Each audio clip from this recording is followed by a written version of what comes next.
hi everyone, my name is Shiranshi. Welcome back to this complete series of Unit 1 Business Studies, Nature and Significance of Management. So, in this particular part, I have completed 3 parts previously. You can see in the playlist made in the channel itself. So, it is based on features, functions, objectives, importance of management, then efficiency versus effectiveness, and lastly, nature of management as an art, science, and profession. Now, in this particular part, we are going to discuss about the levels of management, but हम screen पर नहीं देख पा रहे हैं कि levels of management कहीं लिखा नहीं हुआ, ये तो कुछ एग्जाम्पल सा लिखा हुआ है. So if you have watch my previous lectures then you know that मेरा टीचिंग स्टाइल थोड़ा डिफरेंट है. मैं डायरेक्टली थ्योरी या टेक्स्ट बुक पे नहीं जाती, मैं एक एग्जाम्पल के थ्रू बिल्ड करती हूँ concept and the need of the concept. तो सबसे पहले let's understand with the help of an example. अभी कुछ मत सोचो कि लेवल्स क्या है, क्या पढ़ने वाले हैं, मैनेजमेंट के बारे में क्या है, कुछ नहीं पढ़ने वाले. अभी सिर्फ अपना 100% अटेंशन इस स्क्रीन पर अभी के लिए डालो for next 5 minutes, then you will get to know about the topic. ठीक है, अभी बिल्कुल ही ओपन माइंड के साथ आइए. कोई पहले की इन्फॉर्मेशन अगर आपके पास है तो उसे थोड़ी देर के लिए भूल जाया करिए. ब्लैंक करना भी, अपना जो माइंड है उसको ब्लैंक करना भी बहुत ज़रूरी होता है. तो अभी के लिए एक एग्जाम्पल समझते हैं. तो एक स्कूल का मैंने एग्जाम्पल लिया जिसमें I have written few statements. आपको एक स्कूल चल रहा है आपका, फॉर एग्जाम्पल आप अपना ही स्कूल का एग्जाम्पल ले लीजिए. तो आपके स्कूल में आपके टीचर्स आपको डायरेक्टली पढ़ा रहे हैं, राइट, कुछ ना कुछ पढ़ा रहे हैं. वो लेसन प्लान बनाते हैं आपको पढ़ाने से पहले, वो खुद भी स्टडी करते हैं. उनकी कुछ रिस्पॉन्सिबिलिटीज़ है towards the school as well, not just you but to the school. School से क्या रिस्पॉन्सिबिलिटीज़ हो सकती है कि स्कूल की तरफ से कुछ एक्सपेक्टेशंस होती है हर टीचर से कि जो भी क्लास, जो भी स्टूडेंट दे आर टीचिंग, वो अच्छा रिजल्ट लाए हमारे स्कूल का. ये कुछ एक्सपेक्टेशंस हैं. देन एडमिनिस्ट्रेटिव वर्क भी कुछ ना कुछ होता है. द एडमिनिस्ट्रेशन एक्सपेक्ट्स टीचर कि वो लेसन प्लान क्रिएट करें, टाइमली रिविजन टेस्ट होने चाहिए स्टूडेंट्स के, टाइमली सबमिशन होना चाहिए उनके नोट्स का, एवरीथिंग. देन आपके प्रिंसिपल होते हैं जिन्हें टीचर्स डायरेक्टली रिपोर्ट करते हैं, राइट. टीचर्स के बाद आपके स्कूल में प्रिंसिपल ही यूजुअली होते हैं, बाकी कोई और लेवल्स भी हो सकते हैं, वाइस प्रिंसिपल, ऐसा कुछ भी हो सकता है. बट अगर बिल्कुल जेनरिक एग्जाम्पल अगर हम लेते हैं तो teachers report to the principal. तो प्रिंसिपल एक हमारे फिगर आ जाते हैं जिन्हें हम सारी रिपोर्टिंग दे रहे हैं. अब कई स्कूल्स में principal he himself or she herself is the founder or the creator of the school. But in certain examples, in certain schools, there the founder and the principal are two different identities. Usual cases में the one who has created, who has initiated this organization or school is different, and the principal who is handling all the administration work and handling the school is a different personality. तो usual cases जो होते हैं, मैंने वही case उठाया है कि the one who is the creator और the one who is above principal, कि प्रिंसिपल के ऊपर भी हमारे पास कोई ना कोई होता है who are giving the direction to the principal कि क्या क्या आप करवाना है आपको ऑर्गेनाइजेशन में. तो ही और she is known as the director. ठीक है, अब एक ग्लिम्स मिल गया है कि हमारा स्कूल फंक्शन कैसे करता है. अल्टीमेट ऑब्जेक्टिव होता है स्टूडेंट्स को पढ़ाकर उनका रिजल्ट देना, और सबसे टॉप पर उनका ऑब्जेक्टिव सेटिंग होती है. मैंने आपको मैनेजमेंट में समझाया था, management is getting things done to achieve the organizational goal effectively and efficiently. तो यहाँ हमारा गोल कौन सेट करता है? जो सबसे ऊपर बैठे हैं, डायरेक्टर बैठे हैं, वो हमारा पॉलिसीज़, हमारे गोल्स सेट करते हैं. और गेटिंग थिंग्स डन मतलब स्टूडेंट्स को पढ़ाना लोगों से कराया जा रहा है, who are the teachers. Teachers से पढ़ाया जा रहा है स्टूडेंट्स को ताकि रिजल्ट आए. तो एक्चुअल एग्जीक्यूशन टीचर्स कर रहे हैं. देन टीचर्स को कौन गाइडेंस दे रहे हैं? अब प्रिंसिपल को पता है कि डायरेक्टर के क्या ऑब्जेक्टिव्स है, डायरेक्टर ने क्या ऑर्गेनाइजेशनल गोल्स सेट करे हैं, उन्होंने क्या डिसीजंस लिए हैं. उन्होंने प्रिंसिपल को ट्रांसफ़र किया कि these are certain objectives for the year, I want to get it done by the end of the year. तो वो क्या करेंगे? प्रिंसिपल टीचर्स को इंस्ट्रक्शन देंगे कि आपको ये चीज़ें करनी है इस पूरे अकेडमिक सेशन में। तो transferring the goals to the teachers, हमें ये चीज़ पूरा एक फ्लो चार्ट समझ आ गया, राइट, कि डिसीजंस सेट किए, उसके बाद टीचर्स में ट्रांसफ़र किया एंड देन एक्चुअली टीचिंग करी स्टूडेंट्स को, ठीक है। अब यहीं से हमारा क्रिएट होता है the levels of management. Levels of management सिर्फ ये एक पेज है जो पूरा टॉपिक कवर कर रहा है, इसके अलावा लुक कोई पेज नहीं है। ये एक ट्राइंगल में आपका पूरा टॉपिक कवर हो चुका है, the parts of the levels of management, the key responsibilities and functions of each level of management. तो ये एक ट्राइंगल में हो जाएगा। But before reaching to the triangle I have one more example for you, जिससे better understand हो कि हम लेवल्स ऑफ मैनेजमेंट क्यों पढ़ते हैं। क्योंकि हर जगह ऐसा तो नहीं है कि टीचर्स को डायरेक्टली बोल दे कि आप डिसीजन लो, टीचर्स को डायरेक्टली बोल दे कि चलो पॉलिसीज़ बनाओ और कर लो खुद ही। हर चीज़ का एक सिस्टमैटिक ऑर्डर होता है करने का। अगर हम घर की भी एग्जांपल लेते हैं तो अगर आपको ट्रिप का परमिशन लेना है तो कई केसेस में ऐसा होता है कि you first go to your mother, then वो आपके फादर से पूछते, then may be someone else who is the head of the family, उनसे पूछा जाता है। डिसीजन मेकिंग कहीं ना कहीं इस तरीके से की जाती है। और you can take an example of some grocery store which I have taken here. Grocery store में आप जाते हैं, वहाँ पर कुछ कुछ पर्सनालिटीज़ आपको दिखती है। आपको ये 3 तरीके के लोग दिखते हैं वहाँ पर। Store manager who is managing everything, who is looking after everyone. फिर सेल्स पर्सन या फिर कैशियर जो कि आपको दिखाते हैं products, what are your requirements, जो हर कहीं ना कहीं हर एरिया में खड़े होते हैं बहुत सारे लोग एक फ्लोर पर। फिर उसके बाद आते हैं sweeper, the people who are cleaning the floor, mopping, sweeping। तो सबसे पहले चीज़ तो ये समझो कि जितने भी लोग हैं सब लोग इक्वली इम्पॉर्टेंट होते हैं to run an organization smoothly. ऐसा नहीं है कि एक की इम्पोर्टेंस कम है या फिर एक की ज़्यादा है, सबकी इम्पोर्टेंस इक्वल है। अब ये मैंने जो लिखा है प्रेसिडेंट और the founder, it's basically someone who do not sit in the store but sit somewhere else and making policies and decisions to run that grocery store। आपको क्या लगता है जो सेल्स पर्सन या फिर जो स्टोर मैनेजर वहाँ घूम रहे होते हैं, क्या वही सारी पॉलिसीज़ बनाते हैं? क्या वही डिसाइड करते हैं कि हर ब्रांच में क्या होना चाहिए, क्या किस तरीके के हम डिस्काउंट्स ऑफर्स लाएंगे इस साल, इस महीने, या फिर किस तरीके के प्रोडक्ट्स रखेंगे, किस तरीके का इंफ्रास्ट्रक्चर, क्या ये स्टोर मैनेजर करते हैं? स्टोर मैनेजर तो हर ब्रांच में अलग अलग होता है कोई ना कोई। There is a single identity, the head above all those store manager who is handling all the branches, who is the founder or president, or you can say the CEO of that particular grocery store. If you have heard about Big Bazaar or D-Mart, तो उसमें यही hierarchy follow की जाती है। The creator, then store managers in all the stores and branches, फिर उसके अंदर sales person, store manager इन सबको संभाल रहे हैं, देन सेल्स पर्सन जो होते हैं या फिर कोई और इस लेवल पे होंगे वो स्वीपर्स को संभाल रहे होंगे। तो ये सब इंटरकनेक्टेड होते हैं एक दूसरे से, ठीक है। Now coming on to what is required and the terminologies that we have to use for our examination for text book purpose.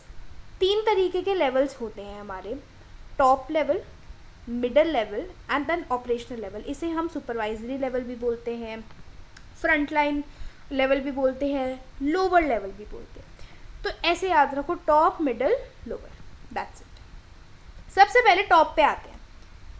Green colour से लिखा हुआ है कि the roles which are part of the top management, and yellow से I have written the functions and the responsibilities that they do.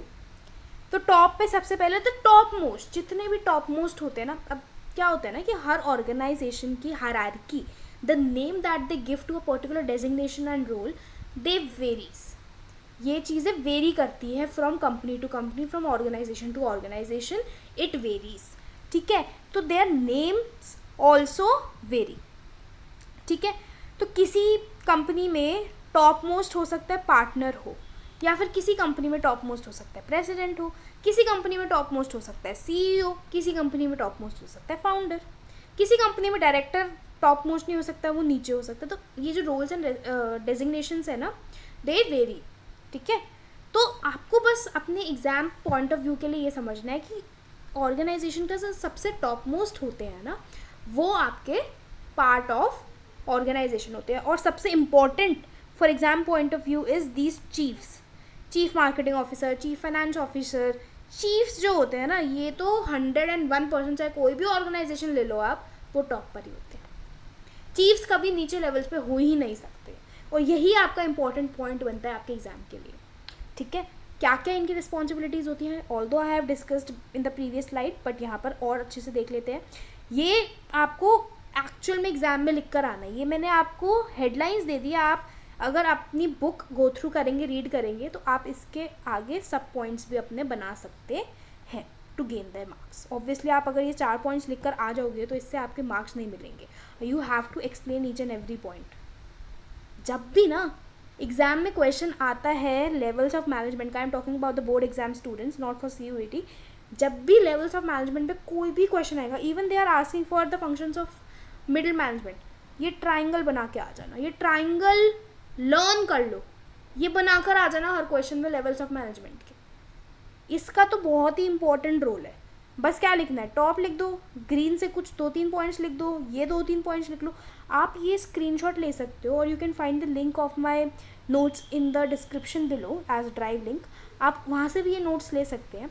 आपको बस कुछ नहीं करना, आपको टॉप लिखना है, ये 2-3 पॉइंट्स लिख दो, ये 2-3 पॉइंट्स लिख दो, ये लिखना है, फिर 2-3 पॉइंट्स लिख दो, 2-3 पॉइंट्स लिख लो. और जिसको भी एक्सप्लेन करना है, फॉर सपोज अगर मिडिल लेवल को एक्सप्लेन करना है, तो ये डिटेल में एक्सप्लेन कर दो, इन सब के पॉइंट्स लिख दो आगे. ठीक है. Now coming on to middle level management, if you have any doubts let me know in the comment section. okay, middle level management में क्या क्या roles हो सकते हैं. जितने भी managers दिख रहे हैं ना आपको, वो middle level का part होता है. M for middle, M for manager, याद रख लो हमेशा. क्या होता है ना कि आपका एक ऑर्गेनाइजेशन है, टॉप पे CEO है, राइट, टॉप पर CEO है, उसके अंडर काफ़ी सारे डिपार्टमेंट्स है. Sales department, production department, marketing department, finance department, और you can say for suppose design department, जो भी है. अब सब डिपार्टमेंट्स में कोई ना कोई लोग काम कर रहे हैं, राइट. तो क्या होता है कि हर डिपार्टमेंट का कोई ना कोई हेड होता है, राइट. तो वो जो हेड होता है वो डिपार्टमेंटल हेड माना जाता है. मैं इसको एक एग्जाम्पल के हेल्प से आपको समझाती हूँ. ठीक है, आइए यहाँ पर अगर हम देखते हैं तो CEO या फिर टॉप वाले बैठे हैं. ठीक है, फिर इनके अंडर काफ़ी सारे डिपार्टमेंट्स हैं. Sales department, finance department, production department, marketing department, और चलो इतने ले लेते हैं. ठीक है, 4 ले लेते हैं फॉर सिंप्लीफिकेशन. अब इनके अंडर लोग काम कर रहे हैं, राइट.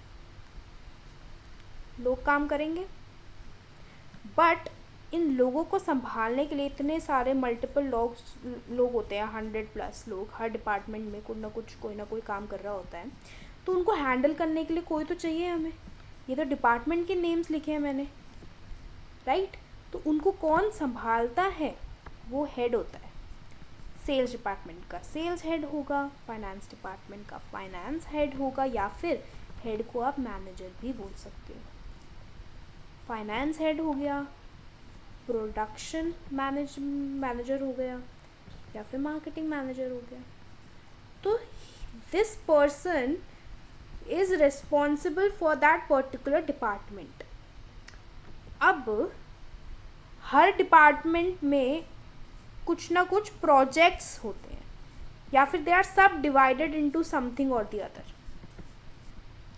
ठीक है, सब डिवाइडेड हो गए. अब 1 2 3 4 5 6 7 देर are 7 sub division of sales head.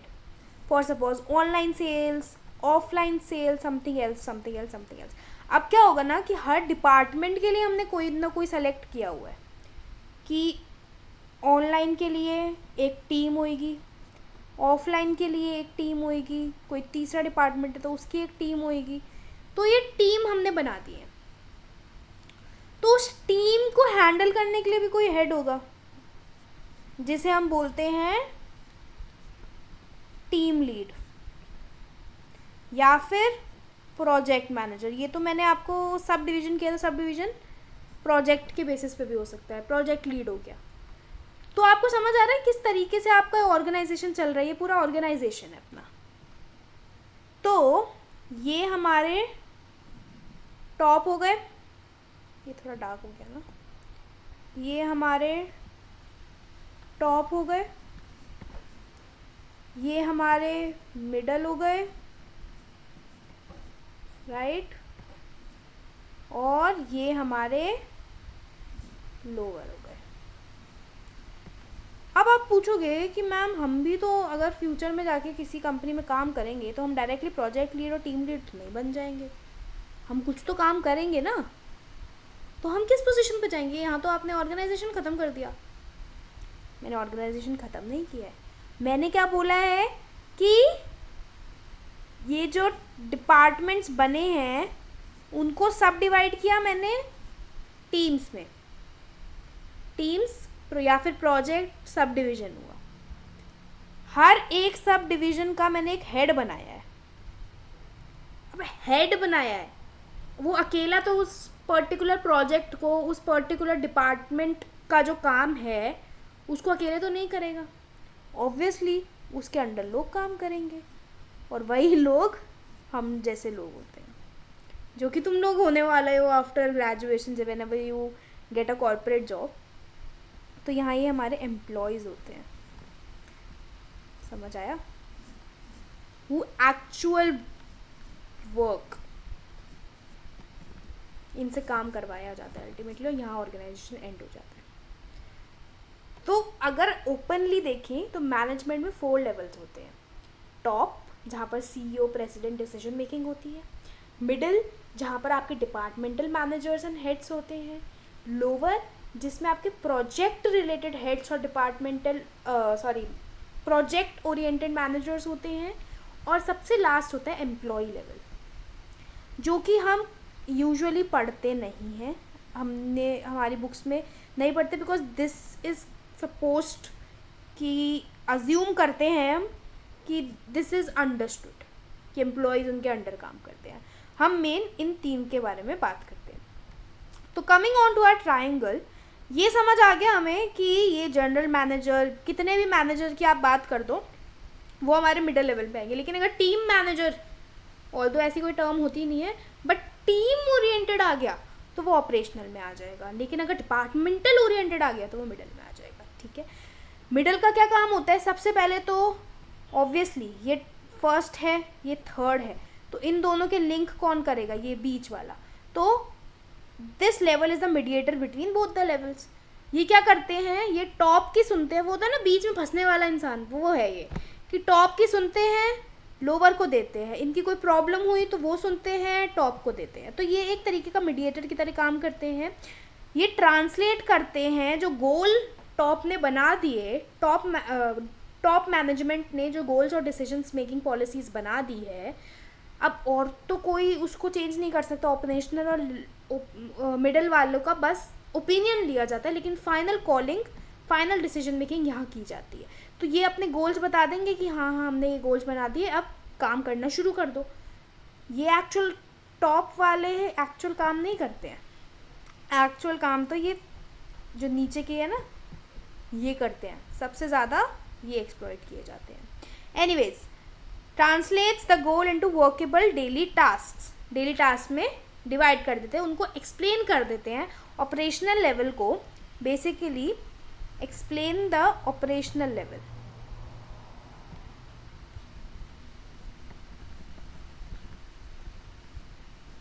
ठीक है, passes on goals to supervisory level obviously. ठीक है, then coming on to the operational level, lower level, frontline management या फिर you can say supervisory management। यहाँ पर प्रोजेक्ट ओरिएंटेड, टीम ओरिएंटेड काम होते हैं। ठीक है, चाहे प्रोजेक्ट डायरेक्टर हो, मैंने बात की थी ना कि अगर सिर्फ डायरेक्टर हो सकता है तो वो टॉप पे बैठे होंगे, अगर प्रोजेक्ट के डायरेक्टर होंगे तो वो ऑपरेशनल पे होंगे, एंड अगर डिपार्टमेंटल डायरेक्टर होंगे तो वो इसमें आएंगे, मिडिल में। डिपार्टमेंट डायरेक्टर मिडिल में आएंगे। ठीक है, I hope I am making sense to you all. आप ये अच्छे से पढ़ेंगे ना, समझने की कोशिश करेंगे, सिर्फ रटना नहीं है, एक्चुअल में समझना है कि ऑर्गेनाइजेशन में कौन क्या करता है। इससे अगर समझ आता है ना तो बहुत इंपॉर्टेंट है ये चीज़, आगे बहुत काम आएगी। क्योंकि आप क्या होगा, आप यहाँ से स्टार्ट करोगे, धीरे धीरे प्रमोट होके यहाँ बनोगे, फिर प्रमोट होके यहाँ पर बनोगे, फिर प्रमोट होके यहाँ तक पहुँचोगे, फिर प्रमोट होके आप यहाँ पहुँचोगे। तो ये आपका प्रमोशन जो होगा वो इसी हायरार्की में तो होगा। हर ऑर्गेनाइजेशन में एक हायरार्की होनी ज़रूरी है फॉर स्मूथ फंक्शन में, वरना कोई भी किसी से बात कर रहा है, कोई भी किसी से कुछ भी फेवर ले रहा है, ये तो सही नहीं होगा ना। स्ट्रिक्टनेस और डिसिप्लिन होना बहुत ज़रूरी है मैनेजमेंट का स्मूथ होना। तो ये सारे हमारे प्रोजेक्ट और टीम ओरिएंटेड आ गए। They supervise the actual working force. हुआ the actual working force the employees, the analyst. जिस प्रोफाइल पे तुम लोग आओगे एम्प्लॉयज़ वो वर्किंग क्लास होगी, ये एक्चुअल में काम करते हैं, ये बस सुपरवाइज करते हैं आपको। मैंने क्या बोला था कि इन लोगों का काम डिसीजन मेकिंग, ट्रांसलेट करना, वर्क बताना, डायरेक्शन देना होता है, लेकिन एक्चुअल काम यहाँ किया जा रहा है। और ये तो चलो डिसीजन मेकिंग बना के साइड हो जाते हैं, लेकिन ऑब्जर्व करते हैं पूरी टीम को। तो फर्स्ट लाइन मैनेजर्स है। फर्स्ट लाइन मैनेजर्स क्यों बोला? क्योंकि फर्स्ट लेवल है कि ये लोग डायरेक्टली इनको रिपोर्ट कर रहे हैं, तो ये फर्स्ट लाइन हमेशा ध्यान रखना है, बहुत इंपॉर्टेंट स्टेटमेंट है। फर्स्ट लाइन मैनेजर या फिर फ्रंट लाइन मैनेजर भी बोल सकते हो आप, फ्रंट लाइन, क्योंकि ये फ्रंट पे है ना। ये लोग तो डायरेक्टली नहीं, ये जो वर्किंग क्लास है इनके डायरेक्ट रिलेशन में कौन है? ऑपरेशनल, ना कि ये दोनों। समझ आया? इसीलिए इन्हें फ्रंट लाइन मैनेजर्स या फिर फर्स्ट लाइन मैनेजर्स बोलते हैं, क्योंकि ये फर्स्ट लेवल पे ही है, फर्स्ट लेवल पे ही है नीचे से अगर देखें तो। और यहाँ पर दे directly work with the team. Team कौन है? एम्प्लॉयज़ है। Now the importance of this triangle is कि हम तो इसको डायरेक्टली भी कर सकते थे ना, टॉप मिडल ऑपरेशनल, ये हमने ट्रायंगल क्यों बनाया? बिकॉज ट्रायंगल का क्या इम्पोर्टेंस होता है ना कि जो सबसे नीचे वाला है, अगर इसको ऑब्जर्व करेंगे तो ये विड्थ में ना बहुत बड़ा है ना, विड्थ में काफ़ी बड़ा है। तो इसकी दो इम्पोर्टेंस होती है, ट्रायंगल की दो इम्पोर्टेंस होती है कि जैसे जैसे आप यहाँ जा रहे हैं ना, जैसे जैसे आप लैडर पहुँचेंगे तो यहाँ पोजीशन या फिर यू कैन से पावर इंक्रीज होती है and number decrease. What does this mean? मैंने आपको बताया ना कि ये बिल्कुल विड्थ में बहुत चौड़ा होता है, लेकिन सबसे नीचे होता है। सबसे नीचे होने का मतलब है कि इनके पास सबसे कम पावर है out of all three. And width में सबसे ज़्यादा इसीलिए है क्योंकि जो number of people working in this particular department, in this particular level जो है वो सबसे ज़्यादा है। एम्प्लॉयज़ की तो हमने बात की है, वो तो और भी चौड़े होंगे, क्योंकि अगर हम इसको और एक्सटेंड करेंगे तो ये और मोटा हो जाएगा, है ना। इस हाइट में नहीं जाना है हमें कि इनकी हाइट कम ज़्यादा, नो, हमें विड्थ पे जाना है इनकी। तो ऑपरेशनल की विड्थ सबसे ज़्यादा, it means number of people are maximum here and power is lowest because ये सबसे नीचे है। Then if you talk about middle, तो मिडिल में क्या होता है कि आपकी पावर भी बीच की है, नंबर ऑफ पीपल भी बीच के है। टॉप में क्या होता है? टॉप में सबसे कम दिख रहा है, राइट, सबसे कम विड्थ है आपकी, ऊपर जाके ये बंद हो जा रहा है। दिस मीन्स कि आपकी पावर सबसे ज़्यादा है, टॉप पे हो आप, आपकी पोजीशन सबसे ज़्यादा है, ऊपर जाते जाते पावर सबसे ज़्यादा हो जाती है। पावर सबसे ज़्यादा हो गई लेकिन नंबर ऑफ पीपल कम हो गए। और यही होता है हमारे एक्चुअल ऑर्गेनाइजेशन में। टीचर्स आपके स्कूल के कितने ज़्यादा है ना, कितने सारे टीचर्स हैं। प्रिंसिपल भी एक या दो, वाइस प्रिंसिपल बना दिया, प्रिंसिपल है तो एक दो होते हैं, लेकिन डायरेक्टर और फाउंडर तो एक ही होता है ना। तो इस तरीके से आपकी हायरार्की फॉलो की जाती है। So this was all about your levels of management. I hope this session was helpful for you all. If there are any doubts, please let me know in the comment section below. I'll try to answer as many as possible. I'll bring up session on the coordination, the last session of this particular unit tomorrow onwards, and this particular unit will be ended and I have completed the entire course in depth, all the topics. from this particular unit. So I hope you watch all of them. Also, I'll be bringing a one short revision of this unit after we have completed the other units, which includes BST, Business Studies, your NCERT line by line explanation, and I'll give you the points to highlight and underline that are important for your examination. So I hope these sessions are helpful and you are learning from them. All the very best and keep learning. Thank you so much for attending.